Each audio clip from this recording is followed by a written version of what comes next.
Hello, you window glazing enthusiasts. Welcome back to the Squire Syndrome podcast. I'm your host, Ben Gilman. Welcome back to our little TV movie podcast. I hope you're well. I'm joined by Helen Watkins and Tara Chloe again because we're doing back-to-back recordings. And yeah, how are you guys? This is pretend that we haven't recorded in a week. How are you guys doing? I am not bad. How are you? Fantastic. I am just what I was half an hour ago. Still happy to be here. Yeah, so we're just going to bust straight in because we've done all the pre-ramble in the previous episode, and the good thing about these back-to-backs is we don't need to get into the whole thing a second time round. I'm not going to talk about One Piece this time. I feel like we're going to do that again when Troy comes back in. Who wants to start? Oh, I think you should start because that's what we normally do. Oh! It's always me to start first, is it? Fine, okay. Yeah. So there's a show that that if the end of the world happened, it would be about Helen, Henpocalypse on BBC iPlayer. I don't even know if I'm saying that right. Henpocalypse. Henpocalypse. Yeah, it's about a bunch of women on a stag do. And the end of the world's happened, and all the men's died. Now I'm sure. Why the Last Man is somebody's read Why the Last Man from the comic book or the Disney show. But I watched this. I'm a bit of a fan. It's just basically the longest stag do ever, and them dealing with it. I swear I've seen some of these actresses before. I can't put my finger on where I've seen them. It's fun. I've only watched a couple of episodes because there's so much stuff happening at the moment on the BBC. I thought it was good. Obviously, it's a hen do, so I'm a man. I guess it's what happens on a man's do, stag do. Get pissed up, and there's no wedding now, obviously, because it's a hen do for one of the girls getting married, and watching a bunch of women basically try and survive. I think it's I don't know where they are. I think it's Scotland itself. Try and survive in the Scottish Isles with weapons. Like then they adapt hair trimmers into like death batteries and a dildo spear. So the bollocks are always jingling whenever she moves it. It's quite a funny visual. It's good. It's fine. I wouldn't say it's amazing, but it's only a couple of episodes in. It might blow me away. Yeah. Have you been seeing this one? I tried to watch it, but I didn't get very far. I couldn't concentrate on it, but I might try again. It's not amazing, but the visuals are funny. Like the dildo bollocks always jumping up and down when they use the spear. But it was meant to be bigged up as like the next best thing, and I don't know, man. The Radio Times will big up any BBC show because they're run by the BBC, aren't they? Pretty much, yeah. Yeah, I've clocked onto that now. It only took me 39 years to realise that. But it's okay. I wouldn't say it's blown my socks off. What I'm really interested in is in season 5 of Ghosts and season 2 of Avoidance with Roman Ranganathan. Romesh Ranganathan. Yeah, I want to see that because that won my heart over. Yeah, I want to see season 2 of that. That's got a second season. That's something. Oh, was that the BBC one with him in it? Yes, and the kid. I loved him because he's not dealing well with divorce. It's just really funny. We've talked about it before. I think you have, yeah. I want to talk about Romesh Ranganathan. Don't run into that word quickly, Ben. That name slowly. Romesh Ranganathan and Tom take Takeshi's Castle on Amazon Prime. Oh yeah, they're doing the voiceover for the new episodes, aren't they? You can take Tom and kill him. He's not funny. He's not funny. He pretends that he's friends with Takeshi and that they hung out. The Japanese hung out with him in London. It's not funny. Shut your fucking mouth. Romesh is just like, please don't come back for season 2. You're talking bollocks. It sounds like Romesh wants to kill him. He's not funny. You're trying to be Craig Charles. Now, I've gone back and watched the original Takeshi's on challenge on YouTube, right? Craig Charles is not trying to claim that he hangs out with anybody from Japan. He's just laughing at how funny the fallovers are, and he doesn't do any racial stereotyping. He's just having fun, right? Yeah. So Tom Davis has tried this, and he's not commentating on it. He's like, I went for a curry in Soho last night with this guy from Japan. Shut the fuck up. You're not funny. You're. It's weird. Romesh is funny, but he's making jokes about what the contestants, what they're wearing, the cute outfit, or some men just turn up in loincloth with no pants on, which is because it's Japan and they Yeah. have more things of nudity than we don't.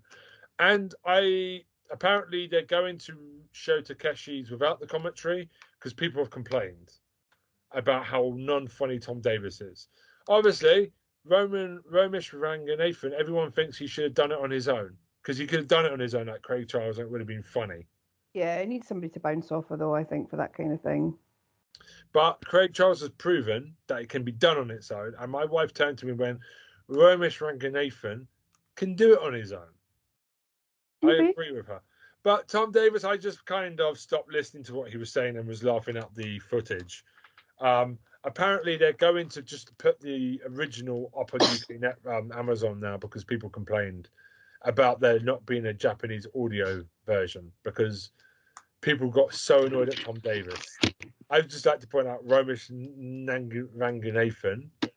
Fine, he's fine. He's concentrating on shutting Tom up and watching what's on the screen and commentating on the screen, which is what you should be doing, which is what Craig Charles did. So season 2, there's already a petition for season 2 with just Romesh Ranganathan doing the rounds just to send it to Prime. Fair enough. Just do that. That's all you need to do. I would watch it on mute. Actually, no, I would watch it, but just listen to Romesh. Don't listen to Tom because he's just not funny. I don't know if Tom Davis, I've never heard of him before this. I have, yeah. He's not funny. He's funny. His stand-up is funny, but I'm not sure if this is funny. He was good in The Pact. Was it The Pact? Is that what it's called? I don't know. Never heard of him. The one about the gold robbery with the guys from People Just Do Nothing. I've never seen him before in my life. What was it called? I was disappointed, but the show's good. It's the most unfair game show you've ever seen, Helen. I'm sure you've watched it on Challenge. They've made it even more challenging. People barely. Romesh is quite funny though because he's calling out the Japanese for cheating and just making it really unfair for them to win. He's very funny about it. You can tell he's having a great time. When he tells Tom to shut up, it's brilliant. But you can. Not The Pact, The Curse. It's called The Curse. Never heard of it still. I will check it out. But yeah, Tom Davis, don't come back for season 2, bruv, because I will come and kill you. Okay, cool, brilliant. Now I'll make sure that I kidnap you and send you and put you in a rocket and fly you to the moon, and then you'll die of there's no air in space, so the rocket will break up, and then you'll just breathe and you'll die up there. You're not funny. Okay, I wouldn't kill you, but please kidnap him for season 2. Just lock him. Change the lock on the lock so that he can't get in. Just have Romesh do the commentary, please. Okay, so what I'm getting is that you're not happy with Tom Davies. No, because he's just talking essential shit and not concentrating what's on the screen, which is what Craig Charles did very well in the original. And Romesh is doing a great job. So, but he's been handicapped by the twat Tom Davis. So this is the episode. Tom Davis, can somebody please remove Tom Davis's tongue from his mouth? Congratulations, you're the star of this episode. Congratulations, nonetheless. There is a horror movie I watched called The Ruins. Okay, what was it about? It's about Don't say ruins. People in Mexico, tourists in Mexico, going to the Aztec ruins, and then being surrounded by it's a cursed Aztec temple, and they get chased by locals, and then they won't let them leave because they're now cursed. So they don't allow anyone to come off of the Aztec temple. It's 90 minutes. It's okay. People going, oh, it's a classic. It's not a classic. It's okay. Generally okay. A cheap horror movie set on one location. It's fine. Fair enough. Sounds good. Very okay. I don't know why people were butt kissing this film before I watched it. I've heard about it for years because I listened to a horror movie podcast and they brought it up, and I was just waiting for Netflix got it. I was like, okay, cool, and it is, yeah, it's as bad as finding out that your partner's child is not yours; it's somebody else's kid. After all that build up, you're not the mother father. Well, That's you're not the very father. specific. Yeah, well, that's how much of an upset, let down I was. I'm just comparing it to something. It's like finding that you're not the father of the child; it's somebody else's. Okay, cool. Okay, I'm going to move on. And there is a show called Is She the Wolf, which is a Japanese gaming show on Netflix. So there are 5 men, 5 women, and some of them, maybe more than one of them, is the wolf, which means they're going to cock block any men that tell them they love them at the end of the show, plus wasting everybody's fucking time, That's interesting. cock blocking, and they will not accept their love. Okay, so there are 2 wolves here. So it should be, are they the wolves? Because there's more than one. One of them, they just come out straight up and tell you, like, she's a wolf, which is a weird decision because then it takes all the. She spends the whole time crying off camera to the cameraman. I don't need to see that. If you had just kept that secret, that would be amazing because then the tension's there the whole way through. Which woman can you trust? Are any of them the wolves? And apparently, this is a very famous Japanese show. Netflix bought it because they're trying to find a terrace house substitute after the suicide of that Japanese wrestler, Hana Kimura. They can't use terrace house anymore because they've been sued for it.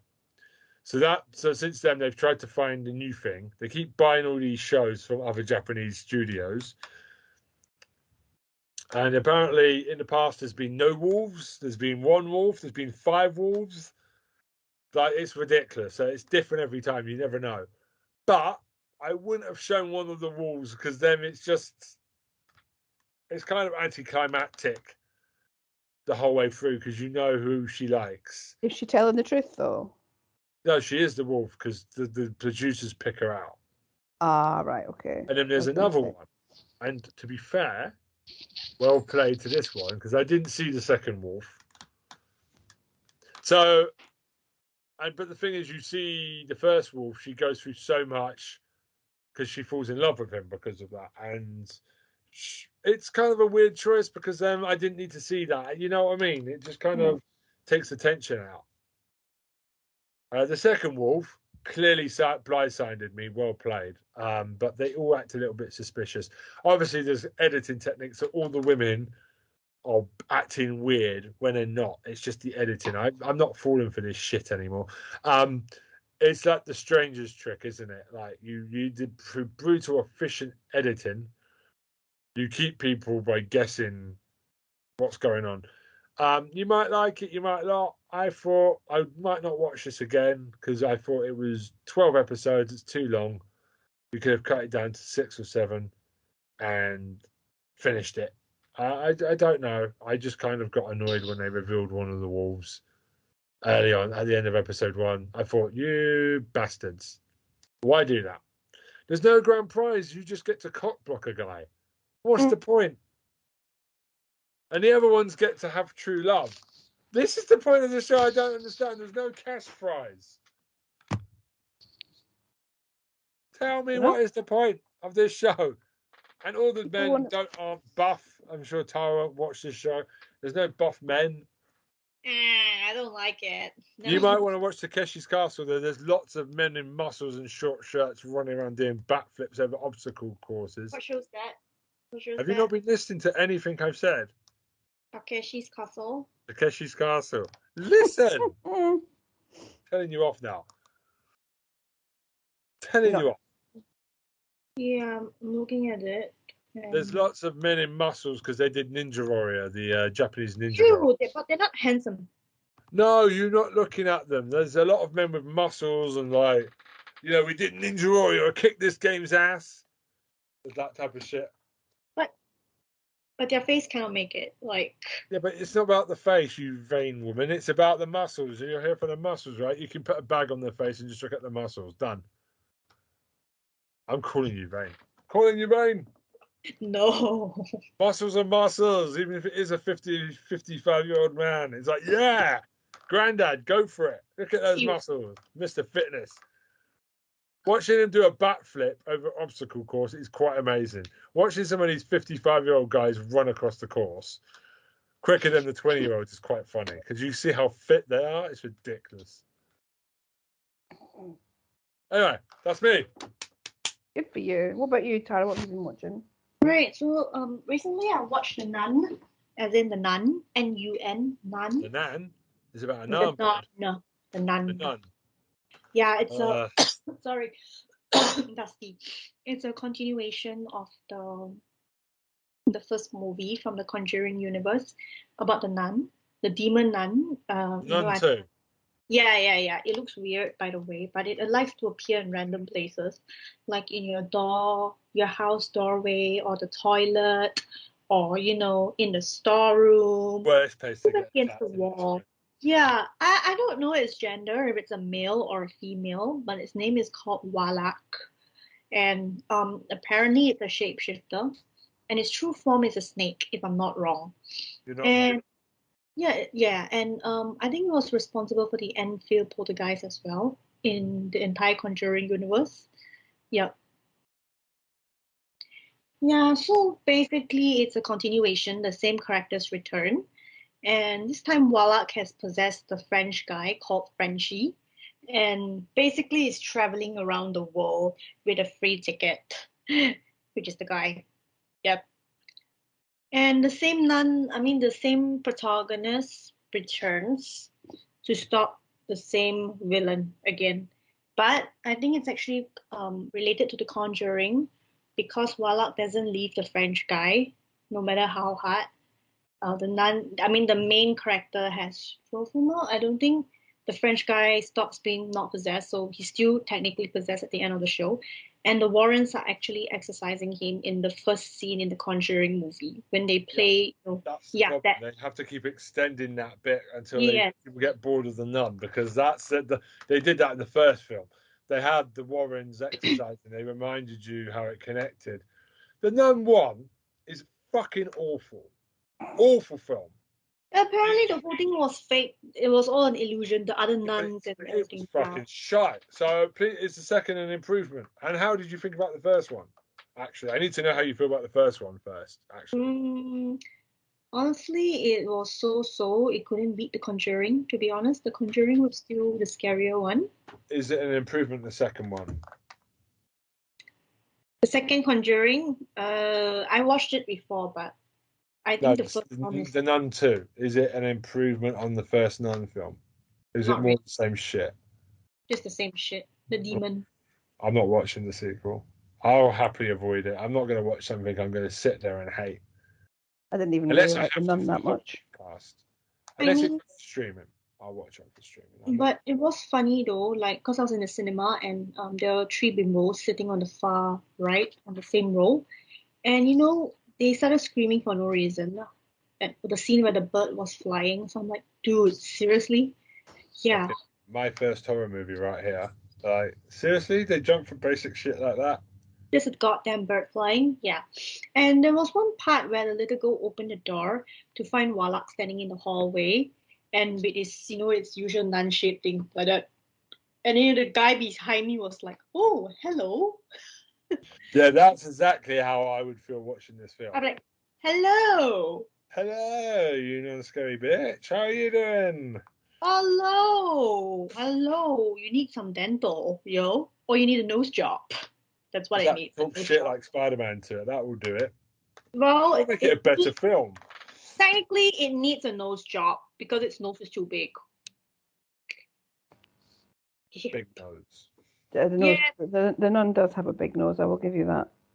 it's true. So I'm there's this surprised they can Korean hide because normally you see the nose poking out the corner like, I see you, motherfucker. I see the shadow of your well, big pointy snoz. basically there was this Korean ASMR thing on YouTube where they show how they do makeovers and everything. And one of it was actually on Wallach. And Wallach had to undergo nose surgery to look normal. I was laughing so hard. God. Yeah. So if you want to see a Nun 3, I'm guessing the answer is no, and hopefully. I don't think any... Normally, when it's a Blumhouse production, it gets a big... Nobody's talked about the Nun 2. I've not even seen a review for it. It's like, I've not even seen it advertised anywhere. Normally, Blumhouse movies get like quite, because Blumhouse are very good with their horror movies, especially a Conjuring movie. It always gets advertised. This is the first time I've not seen a trailer or like anything kind of bus in England or anything, because normally you can't avoid a Conjuring movie. There's nothing. Stuff like that. Yeah. I think that they had to agree to it, and that they've... I hope this is the last we see of the Nun, actually. I don't think it's done well at the box office. I've not heard anything. No, I haven't either. I don't think it's gone down well at all. Yeah, well, hopefully we never get a third one.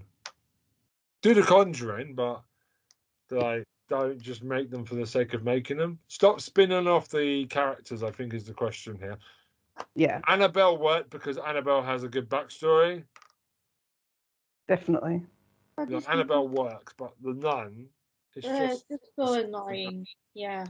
It's only after Saint Lucy and her descendants because it's pissed. Definitely. Yeah. I feel like a better director could have made a better movie, because I did watch the first one and I didn't jump once. I mean, the first one was good though, the haunted house, because we can all relate because we live in a house, but we don't live in an abbey. Yeah, the Conjuring movies, except 3 is really shit because the director of The Nun went to do that and it shows. The first 2 are great films. They're not the best. They are Hollywood with a big budget horror movies that you don't always get now. I was really impressed by it. The third Conjuring, the director of The Nun, came to do it, and it was boring as all fucking hell. Awful. The original director was James Wan, if I'm not wrong. Yeah. Same director. So, no, James Wan is the original director of The Conjuring, actually. No, I'm talking about the Nun movie. I'm talking about the guy that did the first Nun movie went to do Conjuring 3, and I'm wondering if he came back to do Nun 2. That's my question. I'm not sure to them. Fair play. James Wan is a good director, though. I like James Wan. Yeah, definitely. Good Fast and the Furious. His Aquaman movie was pretty fun. I don't like superhero stuff, but Aquaman was quite good. His Fast and the Furious stuff was quite entertaining. He's a good director. James Wan is one of the guys that did the first Saw film, isn't he? Yeah, there we go. I tend to like some of the stuff he's in because it's going to be... And there's Malignant. Remember that one, Malignant? The one with the woman with the brother on her back. And Malignant. Yeah. That's what I mean. And he did Insidious. Oh, Insidious films are okay. I've never watched I think they should have stopped after 2, which is always a thing I will keep going back to. After the third film, it lost all the juice, and apparently the new Insidious film has come out, and it's, again, nobody's talked about it. I think horror franchises need to be careful because I think people are getting sick of franchise fatigue. Even Mission Impossible hasn't done well because I think a lot of people want originality now.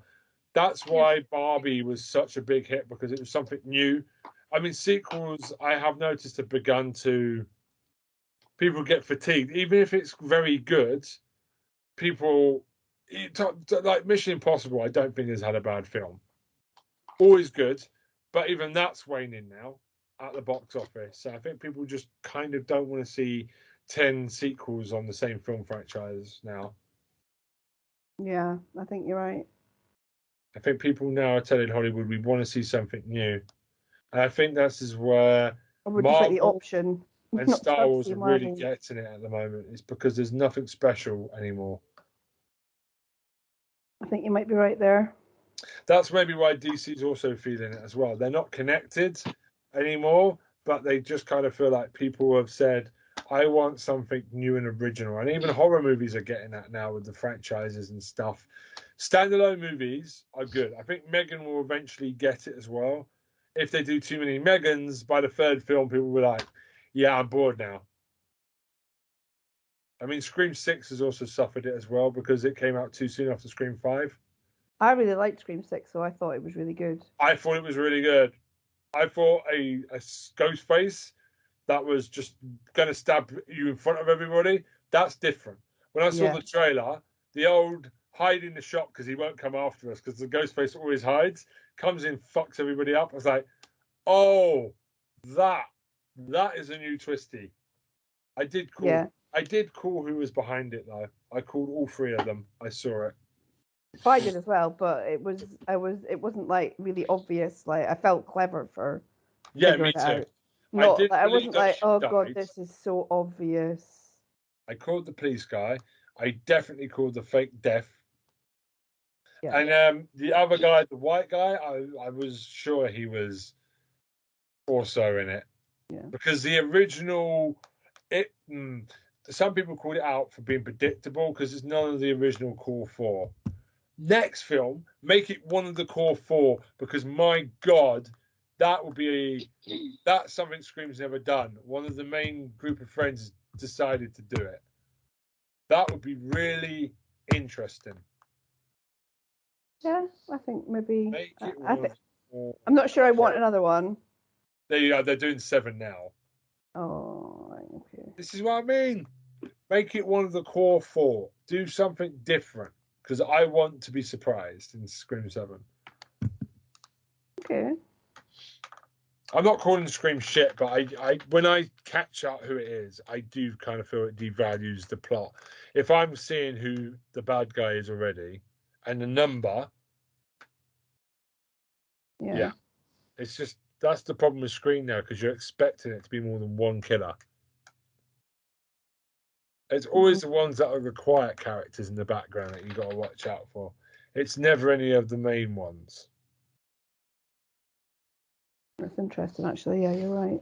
That's what Scream 5 did so well because there's all these new characters, so you could have been anybody.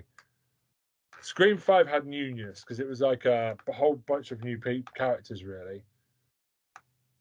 That made it exciting, but this time it was clear that it was the core 4 were the core 4. There was nothing going on there. Scream 7, make it one of them. Do it. Do it, you cowards.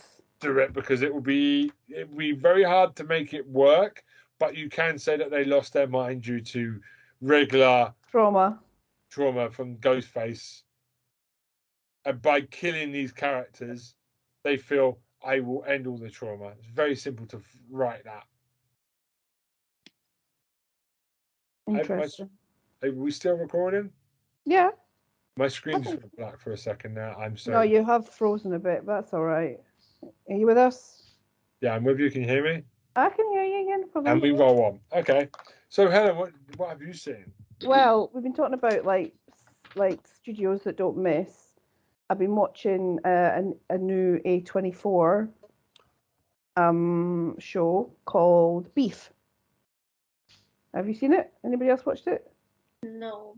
So pick, the first one is we're talking about studios that don't miss. We're A24 is definitely one of those for me. So I've been watching Beef. Now you said in an earlier episode you'd watched that. Yeah, I watched it. Yeah, I read it. So yeah, just another kind of side up for that. Basically, Stephen Yeun and Ali Wong tried to ruin each other's lives for 10 episodes. Yeah. It's very, very good. And the other thing that I've been watching is on BBC, and it's called The Following Events Are Based on a Pack of Lies. So it's about we meet this woman who is kind of very unsatisfied with her life. Her boss doesn't listen to her. She's not really doing things that she wants to do. It starts out with her making like this pitch at her work to be a designer and to make some stuff. And, you know, it's she's obviously not happy, but then she like turns on the television and sees her ex-husband. And she has not seen her ex-husband for many years because he conned her out of a lot of money, but her ex-husband is pretending to be somebody that he isn't. So it's like he's saying that he's like been to public school and he's got a doctorate and he's like this environmental campaigner guy who's doing all this stuff, but she knows like it's not true. So she kind of has to like investigate what's going on without him seeing her and all that stuff. But it turns out like he's like a serial con man and has conned loads and loads of people. So we've got like this thing about her trying to catch him. but also like her family investigating him and like trying to find lots of other people that he's conned. So it kind of cuts in between their story and kind of talking heads from people that have been affected by him. And I really liked it. I think it's really fun. If you've ever been in a relationship where somebody's kind of gaslit you or made you question your own reality, then it might be a little bit difficult to watch. Mm-hmm. But yeah, I really enjoyed that. But yeah, that's really what I've been watching. I've been doing the other thing that we've been doing is me and my husband have been doing a Good Wife rewatch, and I just really forgot how good that show is, to be honest. But yeah, that's me. So I think that might be time for us to say goodbye. So Yeah. Tara, Oh, do you want to tell us a little bit about where we can find more about you? oh, okay. So check out my channel. Unfortunately, Monster X is on board and serving the military or thanks to the potential nuclear war. Well, I understand South Korea has to defend their country, and I blame Kim Jong-un for this solely for all the threats in Northeast Asia region. Yeah, so now we're gonna substitute with Can You and 80s content maybe, Yeah. because yeah, we still need handsome men and titty men to run the channel. So maybe if I have time, I will do travel content as well. Yeah. Oh, So yeah. excellent stuff. Yeah, so check out my channel in the description below. Fabulous. And you can find out more about Troy and Ben in the description below, or you can get in contact with us at squareicing@gmail and at twitter.com if you want to send us an email. But yeah, thanks very much for listening, and we'll see you next time. Okay. Bye. All right. Bye-bye. Bye.